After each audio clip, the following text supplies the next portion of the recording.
Hi everybody, it's Dawn Colicchio from Remax Diamond Realtors here in Central New Jersey.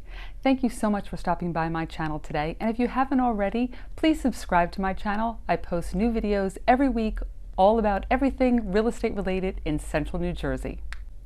Do you have any idea what a realtor's least favorite word right now is in real estate? Yep, you guessed it, appraisal. Let me tell you, with these bidding wars, multi-offer situations, everyone is worried about, is it going to appraise? So in today's video, we're going to talk about the appraisal. And if the appraisal comes in too low, what can be done? There are basically 4 things that can be done. So let's talk about that today. Stay tuned.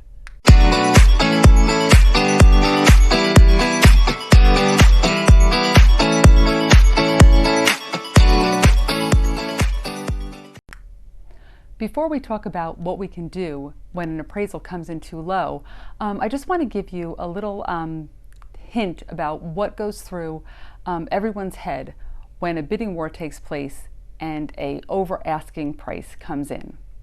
Number one, the buyer first starts to think, oh my God, I really have to offer $20,000 over asking to get this house? The buyer's agent is thinking, oh my gosh, here we go again. We already lost the last 3. Let's hope that my buyer wins this one because I know they're getting discouraged. The seller is thinking, oh my God, party time. I just got $30,000 over asking. And the listing agent is thinking, oh my God, is this going to appraise? Okay, so let's run through an all too common scenario now. The listing agent prices the house at $349,900.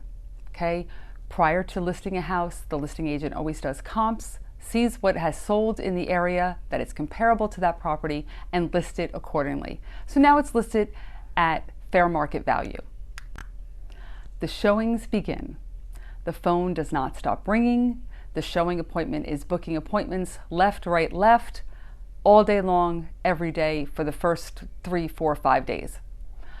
91 showings later, and you end up with 13 offers, which you go back to and say to the agents, I need highest and best by 5 o'clock on Wednesday. Now the offers come piling in, everywhere from asking of $349,900 to $375,000, $380,000 for the property. So now, as the listing agent, you weed through all the offers with your seller, going over the number, of course, but also financing. What are the conditions? Is it contingent on the sale of any house? Are they putting 20% down? Are they putting 3.5% down FHA?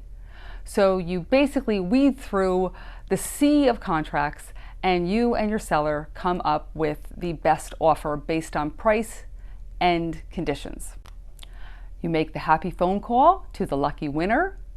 The buyer's agent is thrilled, cannot wait to call their buyer. And you make the other phone calls to the 12 other agents that did not get the offer and send your condolences, because you totally know how it feels to be in that boat. Now we head on over to attorney review. Once attorney review is concluded, we start the whole process. The inspection, title work begins, and the appraisal is ordered. Okay, so the appraiser comes out to the property, they take pictures, they take measurements, they look around, and they go back to their office to do their homework. They start looking up properties, and now, because of this crazy market that we're seeing, the comps and the comparables are all over the map. So they do their best to come up with a number that is fair and what they think the bank should loan on. So now, your seller took an offer of $375,000. The bank appraiser comes back and says the house is worth $365,000. It underappraises by $10,000. Now what do? Typically, the first course of action is that the buyer's attorney will send out a letter basically stating that the house underappraised by $10,000 and that the buyer is requesting that the seller drops to the appraised price. That's number one. Number two, the buyer decides that they really, really want the house and they are willing to take $10,000 cash out of their bank account and add to the purchase price so that they can get their mortgage. Number 3, which I'm finding is very, very common, is the buyer and the seller decide to split the difference. So originally the offer was written up for $375. The appraisal came in at $365. So the seller says, you know what?